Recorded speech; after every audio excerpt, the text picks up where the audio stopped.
Nakita mo na ba kung gaano kaganda ang pink tone sunscreen gel cream ni Brilliant? Dahil matagal-tagal nga ring nawala ang stocks nito, marami talagang users ang nakamiss nito. At alam mo ba kung ano yung mga reasons kung bakit hinahanap-hanap tong sunscreen na to? Ito lang kasi ang nag-iisang sunscreen gel cream na pink tone cream. Kaya naman unang apply mo pa lang sa skin mo, sobrang pinkish white glow ka na agad. Talaga namang excellent ang application without stickiness. Napakaganda ng formulation at SPF 30 na rin siya at walang kahirap-hirap at walang kalagkit-lagkit ang pag-a-apply nyo sa skin nyo. At syempre, sa pagkakakilala natin sa mga sunscreen gel cream ni Brilliant, hindi rin siya drying on skin at tignan nyo naman, diba? Sobrang hydrated tignan ng skin na yan at may pagka-glass skin din siya. Sunscreen pa lang ni Brilliant, glow up na agad ang skin, unang apply pa lang. At sa mga naghihintay ng comparison ng classic sunscreen gel cream at hydrating sunscreen gel cream, eto na po, papakita ko na sa inyo.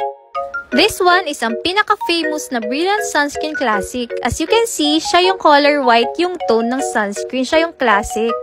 And then, ito naman yung tinatawag namin na Brilliant Hydrating Sunscreen. Kung makikita nyo, ayan, kitang-kita na color pink talaga si Hydrating Sunscreen and si Classic, pure white po siya. Ayan na hinihintay nyo comparison para sa mga hindi pa nakakaalam. Available na po si Brilliant Hydrating Sunscreen, bili na!